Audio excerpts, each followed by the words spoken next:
Welcome to All Things Green. I'm Anton, here with my lovely co-host Shelby to discuss a variety of topics from across the sustainability universe. Shelby, what's cooking? What have I been cooking lately? I just got back from vacation, so I was making a lot of things from things I already had in the pantry, so I made a little curry last night. Nice. That's what I've been cooking. Curry's pretty dope. Yeah, I like it. I've not been cooking a whole lot, but I have been fermenting a whole lot. I just made some pickles. Of cucumber pickles or pickled something else? Cucumber pickles in the crock. Like, they're not pickled, they're fermenting. Ah, I can't wait to taste those when they're done, so, right? Yeah. That's going to be good news. But what is also good news is that, Shelby, we are now on Spotify, Apple Podcasts, Amazon Music, and hopefully growing. So that is exciting. For our listeners and viewers, be sure to check us out on those platforms. I love it. And you can tell your friends who were like, you're using Spotify, I'm on Apple Podcasts. Guess I can't listen to that. Now you can. No excuses. No excuses. You have to listen to me now. Exactly. That's what I'm telling all my friends and family. So thanks for that update, Anton. Oh, absolutely. We're going to be doing a little bit of a science and tech episode. I'm excited. Yeah, me too. First, I'm going to talk about electric vehicles. Harley Davidson edition. Okay, that sounds great. So this is somewhat recent news. I want to start with like a fun anecdote first. So I grew up right next door to my grandparents, and I would oftentimes like just go next door, like watch some cable TV at my grandparents' house because they had it, my parents didn't. But when I wasn't watching SpongeBob, my grandma would take us to the playground, okay? Mm-hmm. And whenever we were out in the playground, hot summer day, you'd hear like those bikers like roaring by you. And my grandma would always like viscerally like get this reaction on her face and be like, those devils. And she was saying like those devils. Yeah. I got it from the first attempt. Time? Yeah, some people aren't really good with the Slavic accent, so I wanted to clarify. But it's kind of a silly anecdote, but every time a biker passes by, my grandma might not be saying, those devils anymore. Okay. And that's because Harley Davidson is the CEO, Mr. Zeitz, has announced that they are going to be transitioning into fully electric. Well, that's really cool. I have to say, I was hoping you'd say because your grandmother has just decided that she also wants to get on a motorcycle and she's just like changing her lifestyle and approach. But the EV motorcycle. Don't give her any ideas. She's a very adventurous firecracker at 84 years old. Maybe you just need to get her a little sidecar and she could really get into it. Oh yeah, get like one of those like, Russian Ural motorcycles, put her in the sidecar, get one of those like fun helmets, and I'll just drive her around. Exactly, that's what I had in mind. But I think you were trying to tell me something a little more serious, that Harley's hoping to go electric? That seems like big news to me. It's not what I picture when I picture motorcycles. Yeah, right. And the CEO, Mr. Zeitz, he also admits like this isn't really on brand. Like when you think of Harleys, you think of like these big roaring engines that make children's ears bleed. He didn't say that part. I said that part. Lightly edited for clarity. Yeah, right. And Zeitz was basically saying like the purists and the Harley fans, they might not love this transition, but rest assured it will take decades for this transition. There was no hard dates into this full electric transition. Oh, okay. So did they make like a big formal announcement? Like, we're going to go EV. Is that how that happened, or was it more in passing? He mentioned. It was more kind of in passing. Okay. Like, there was no like giant news outlet that really broke the story. It was Rob Report, which I hadn't heard of until this news. But he kind of realizes that with the vehicle market kind of changing, Harley's going to have to eventually evolve too. Got it. I'm not really sure how many. I'm not sure if it's like young people aren't getting into motorcycles. There's like no cool thing about like, I don't know, a loud motorcycle that makes your ears bleed. Like maybe young people want like a quieter, like electric, more modern motorcycle. But I don't know. I feel like there's not really a hard profit motive maybe for them to be rushing into EVs so quickly if there's no timeline on it. You know what I mean? Yeah, I would think this was like greenwashing if it had been a big announcement, like Harley's going electric by 2050, and I think 2050 is a really long way away and you have a lot of time to go back on this. But I guess if it was just kind of mentioned in passing, maybe it's just him saying eventually we will adapt to this market. It almost sounds more like Harley isn't going anywhere rather than like, we love the earth. Yeah, exactly. I don't want to put words in his mouth. I'm totally... No, I don't think you are. I think it could a little bit be like greenwashing. Like, he just kind of said it in passing in like an interview, like, yeah, we have plans to do this. I mean, they did roll out like a single electric motorcycle. It's part of like their live wire like sub company kind of. But yeah, that's really kind of, that was released in 2019, but nothing really since then, nothing earth shattering. So it's just kind of strange that he would mention that, have one motorcycle and then like no follow-up plans. You know, Yeah. It kind of seems like he's throwing a bone, but can't be sure. I can't be sure. I'd like to see a market analysis of the average current motorcycle rider and their thoughts on going electric, or thoughts from the more general public about whether they might be more or less interested. Because, for example, I personally have never ridden a motorcycle beyond maybe like an uncle's teeny tiny scooter when I was like a little kid, like something like that, and wouldn't purchase one now, mostly because I'm incredibly risk averse. Yeah, that's fair. But I mean, people die on motorcycles a lot, so. That's true. Public health brain just goes like ding, ding, ding. Like there's a lot of, it's no fault to motorcyclists themselves, but just traffic safety. Right. But hearing that they would be electric, maybe like a tiny one, I don't know. I think I'd still probably go more e-bike personally. But I'd be curious, what about you? Just when you hear, oh, I could have a motorcycle and it would be electric, is that more or less or neutral enticing for you? It's kind of neutral. I think it would maybe come down to like maybe cost, like to fuel the vehicle. Like these are vehicles that you could just bring up to your house, plug it into the wall, or like at a charging station. You know, this is pretty much just like a regular electric vehicle. I kind of like the idea of like just getting like an older motorcycle, like maybe like an old Honda that's like doesn't have a lot of miles on it and it's still like pretty fuel efficient. Especially now with my van purchase, it's like kind of like my primary vehicle, right? So I'm like looking for something a little bit more fuel efficient. So I've been looking at motorcycles to actually buy like a used one. Yeah. But like as of right now, like I think the electric motorcycle is probably too expensive for me as like a Gen Z, you know, in my first career. So sure. Yeah. I don't know if you know the answer to this, but are motorcycles in general, I would assume, more fuel efficient than a standard sedan? Yeah, definitely. So I could see maybe that being appealing to someone who is looking for an electric or like a more energy efficient alternative. Yeah. If you're already going to buy a new EV and you're a single person, or maybe you have a family but you just want like a side vehicle. I could see that for someone who is like, oh, I take my motorcycle to work and my partner picks the kids up, or vice versa. Or maybe I just don't have those kinds of responsibilities. So. Yeah. No, I could totally see that. Like I would probably buy one used, probably wouldn't buy one new. Like I think I would just be priced out of it, you know, but that would make a lot of sense for like a family household where like the dad's going through his midlife crisis and like he's also kind of a yuppie, you know. Yeah. Well, you know, you talked about your e-bike and how that gets you from place to place, and you are like a young guy who doesn't have to worry about some of these other things where you'd have to pick things up. I mean, you do. You actually like pick up pounds and pounds of cabbage and then just e-bike with them. But not children. But I could see if you had to take a slightly longer trip, you're going to go to Kelly's Island or something like that. Yeah. Your e-bike is not going to get you there. Yeah. But electric motorcycle would be a low emission way of getting you there. But you could probably say the same thing for purchasing a used gas motorcycle, as you mentioned. So. Well, I mean, that's kind of where I'm at. Like, I'm kind of like researching Hondas that are like maybe from the 80s but have low miles. You know, maybe could fit like me and one other person if I really needed to. Yeah, or just a sack of cabbage. Or a sack of cabbage, or 2, or 3. Priorities.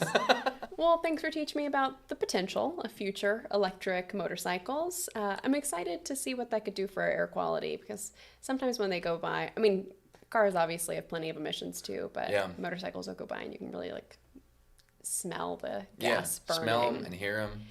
And it's a little bit unpleasant sometimes. But sometimes those same qualities could be used to describe things that we like and would call pleasant, like fireworks. So can I tell you a little bit about fireworks and Only their if impact? You tell me your favorite firework first. Okay. Do you mean like, are there types or just... Describe it. Red. Is that good enough? That's it? I like a red firework. I don't know. The bursting ones, the traditional firework, that's my kind of firework. Do you have a favorite kind? Well, I mean, I think it's kind of a vanilla answer, but it's a better answer than yours. Okay, great. It's the one that goes boom. Oh. Do you like that one? Yeah, can you do it again for me? Thank you. That was really descriptive. I can picture it. It's much better than just red. Well, listen, I just wasn't prepared to go there. I was about to talk about how they're bad, and then you asked me to think about them this way. Well, we do think about fireworks, at least I should say, I think about fireworks generally like an exciting time of the year. I love the summertime, especially now that I live in Northeast Ohio. I wouldn't have said this when I lived in Texas, but living in Northeast Ohio, it's like really long, sunny days. My birthday is in the summertime, and we have the 4th of July. Now, this would have been a few weeks ago now, but I'm still thinking about it. I'm still riding the high of like eating hot dogs and, being with family. This most recent 4th of July was the hottest day ever on Earth in all of recorded history. And so even though it's a great time of year, it was also a really hot time of year. Hottest day on record in Northeast Ohio, not so much, but my friends in Texas really suffering. And then we bring fireworks into the mix. Yeah. Clearly, you love a good firework, especially the boom kind, yeah, right? Yeah, that's the best kind. But fireworks also have some impacts on us and on our environment that I wanted to talk about. Sorry to be a Debbie Downer, but I think it's our job to go there. You know, there's always the other side of the coin. Yeah. That's what they say. Yes. So we in the United States tend to use fireworks to celebrate New Year's and 4th of July. Those are the big holidays I think of. People use them to celebrate all sorts of things in like kind of the smaller variety, like the home ones. But those are the two big holidays I think of where they're happening kind of all over the country all at once and really, really big shows. Yeah. Those have a lot of negative impacts. The positive we've already talked about. They're fun. It's exciting. I kind of like that smell as they're it is bursting in the air. An interesting smell. But they also do some stuff that we aren't a fan of. So it scares wildlife and domestic pets. Yeah. I actually saw that our local animal shelter was doing like free and reduced price adoptions for dogs the week leading up to 4th of July because they were like, we know we'll get more animals because they run away from home during 4th of July because of all the fireworks. My dog personally could not care less, but some dogs are really scared of that. And it scares wildlife too. So our wildlife will also like be disturbed. It messes up their patterns. It also scares people. There are people who are... Oh, yeah. Like people with PTSD especially. Yeah, totally. Yeah. My friend's grandfather's like 90-something, was in Korea. And like, he cannot do the fireworks, man. Yeah. So it's scary for some people. And then getting into the things that are most relevant for all things green, it worsens air quality by up to 40%. And that kind of travels all the way into the next day. So it's not just the moment that we're lighting the fireworks. Up until around lunchtime the next day, that air pollution is lingering. Yeah. So 40% worse, let's put that into context. That is enough to make someone who has asthma or any other kind of like lung issue, respiratory issue, I should say, notice. They will notice that difference in air quality. And it can mean that they can't go outside or they can't do what they would like to be able to do on a normal day. We just went through this, well, with fireworks, but also with the wildfires in Canada. And I know we talked about how that impacted our day-to-day lives. Like, I had to cancel a boat tour. You were struggling on your bike, you said. Yeah. So imagine that for people who already have respiratory issues. The pollutants that come from fireworks include things like carbon monoxide, nitric oxide, sulfur dioxide, and then, of course, your favorite thing, particulate matter. Yeah. I saw it was really hazy, actually, after the Lakewood Park fireworks show on 4th of July. And afterwards, we went to karaoke, me and some friends. And, it wasn't the easiest job karaokeing that night with all the haze and stuff outside. But I'm sure you got it done because you're a professional karaoke. Yes. But not without great additional struggle. Right. The particulate matter from fireworks includes metallic particles like lead and copper. That's not good. I didn't know that. That's gross. Yeah. And it also produces other pollutants that can cause acid rain when it gets into the water. So while the air pollution lingers essentially through the next day and then kind of disperses, all of those things then leach into the waterways And that creates longer term issues than just the single day. Right. And of course, the big one, it causes wildfires. Yeah. Fireworks, especially home fireworks. The big shows are a little more regulated. They're done by professionals. They aren't as big of a concern. Yeah. But those little home fireworks, sparklers, those kinds of things, like those cause wildfires. The National Fire Protection Association said that in 2021, there were more than 12,000 fireworks, more than 12,000 wildfires started by fireworks in the year of 2021 that led to $59 million in property damage.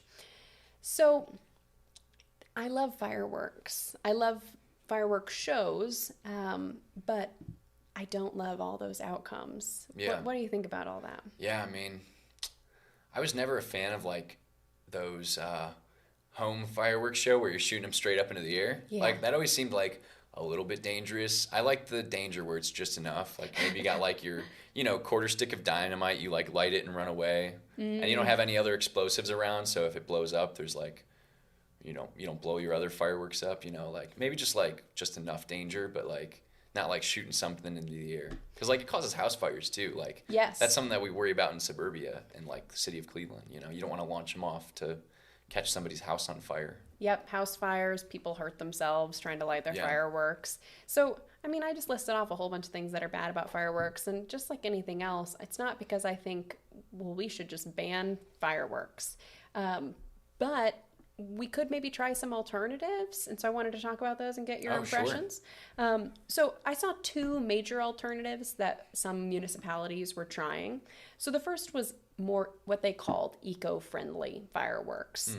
Essentially, these are fireworks that are made without perchlorate. So that's one of the pollutants that also comes out of traditional fireworks, which really just like makes your nose kind of sting. It can get up into your, make your eyes like runny. Your nose gets runny, your eyes get watery.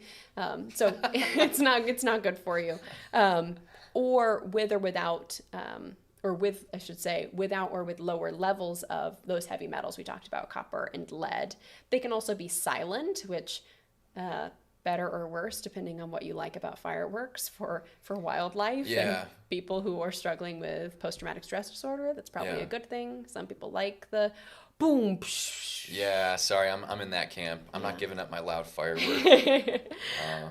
Sorry. But even with all those changes, they still produce a greater amount of particulate matter than is recommended by the World Health Organization to be safe. So the eco-friendly firework may be slightly better for the environment, but not great still, and certainly still not good for our lungs. Another option is light shows and drones. So there are some municipalities who tried things like that. So doing light shows instead of doing fireworks. You can achieve a really similar look in terms of you could do lights that look like fireworks look. They're reusable, they have much lower carbon emissions, they can be quiet, or you could play music instead of the boom, boom, pow. And they don't release any particulate matter or pollutants and don't start wildfires. But I think there's some obvious pushback that we'd see from that. Look, what do you think? What's your first impression thinking about a light show instead of a fireworks show? I mean, just less fun, honestly. I don't know, like...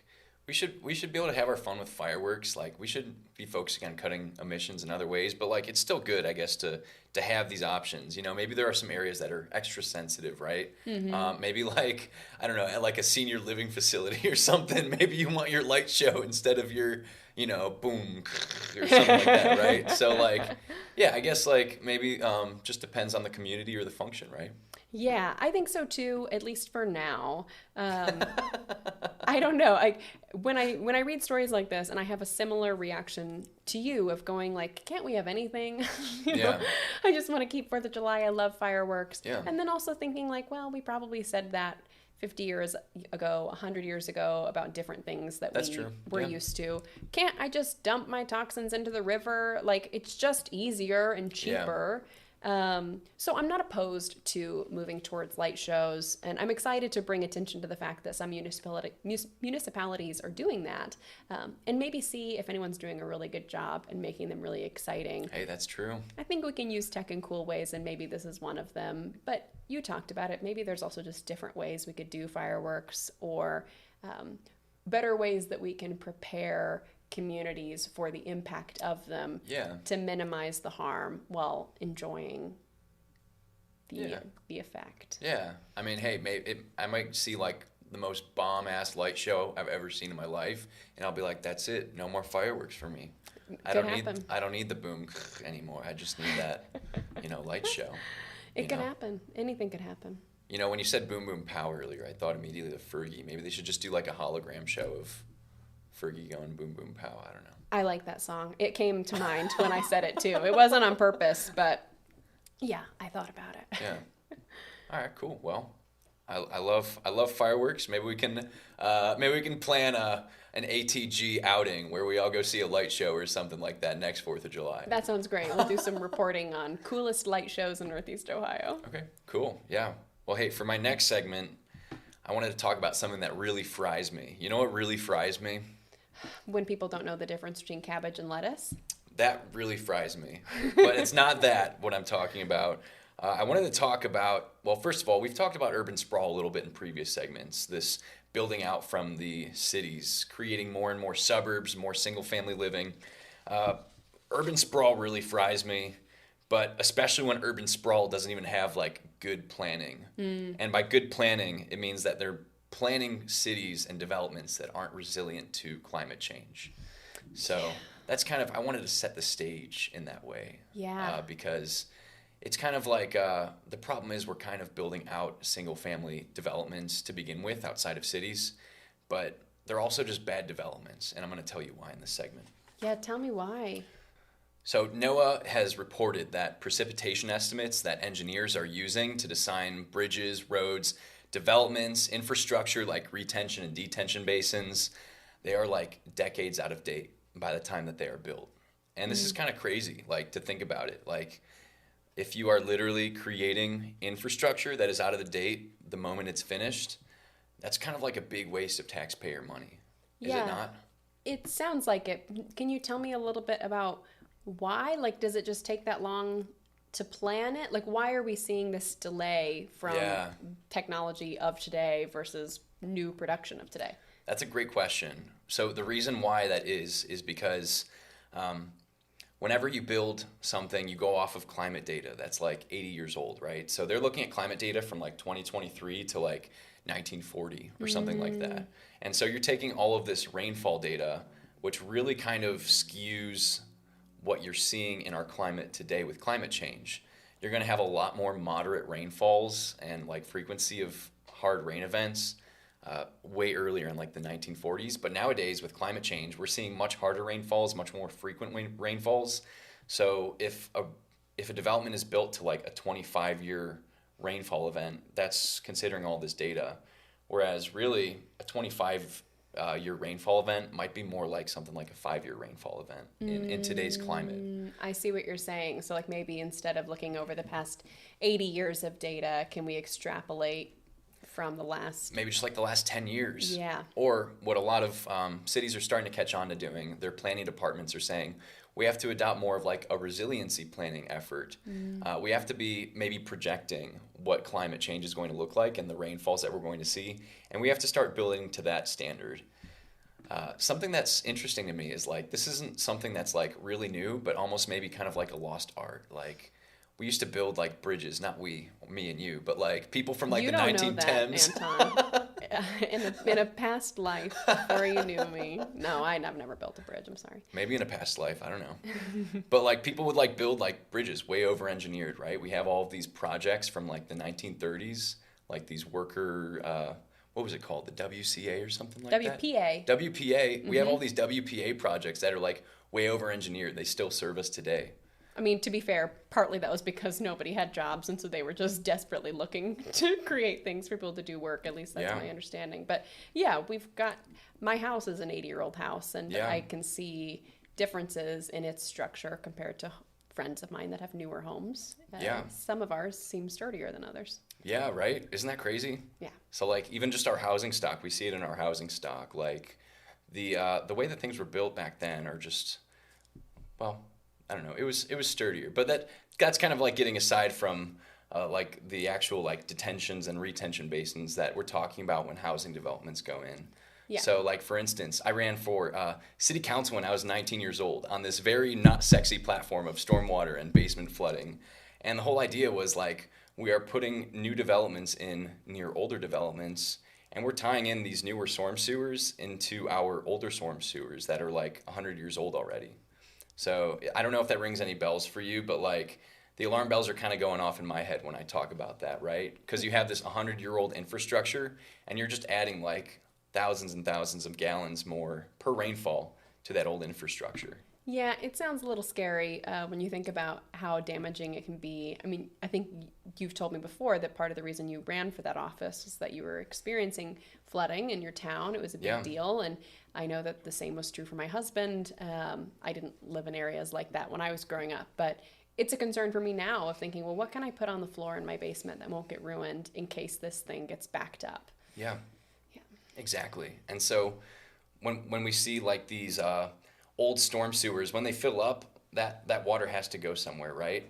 And often the pipes don't burst. They actually will just back up to the homes and eventually enter back into your homes, whether that's like the floor of your basement or the walls, like in the foundation. So that's like scary stuff, right? That's traumatic. Like you said, your husband has some trauma from like basement flooding. Like, seriously, I was like, we should make this a movie room. And he was like, no way. Never. We cannot put anything down here. And we don't want to have to live like that. Like, what's the point of having a basement if you feel like you can't use it because the infrastructure is not going to support it? And, you know, there are people who build homes in floodplains, and that's a different story. But there are still ways that we can better support families with good infrastructure. Yeah.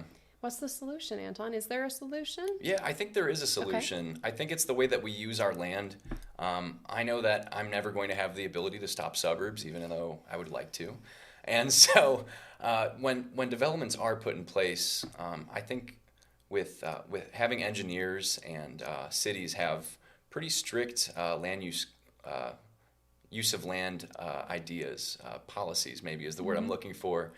Making sure that when a detention or retention basin is built in the development to take that water falling from the sky, making sure that it's like ample big enough that if it's a really heavy rainfall, it's projected to hold water that we might see 30 years from now when climate change is really bad. Making sure that the storm sewers are ample big enough underneath the road so that when we do have those big rainfalls, it can go it can go where it needs to go, usually to like a creek or a river, without backing up into people's homes.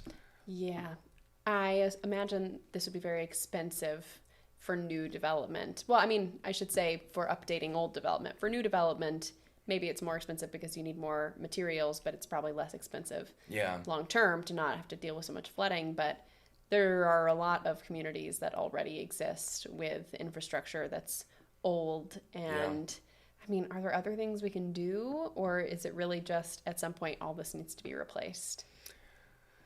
Yeah, it's going to need to be replaced. I mean, some things that like this Northeast Ohio Regional Sewer District does here is like, you even just see them like knocking down old homes that have been built in the floodplain.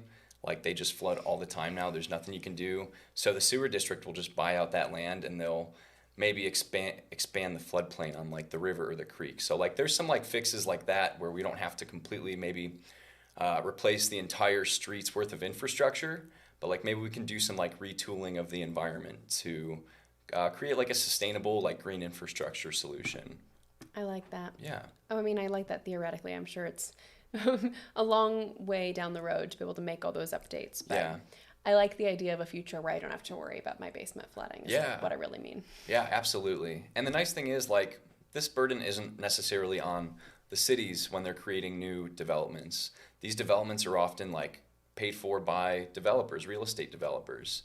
So if cities just wanted to enforce code and say that, hey, you need to make sure that you're following our resiliency planning guidelines, that really doesn't cost the taxpayer anything. It's really more on the developer side. So that sounds good to me. Yeah. Thanks for teaching me a little bit about stormwater, because really I'm such a dork. I literally went to a stormwater facility when I was on vacation in early July, and there was just so much that I didn't know. So every time we talk, I learn something more, since I know that's sort of your interest area. I love stormwater. I don't know why. Don't ask me. It's just like, yeah. It just happened. It just happened, you know?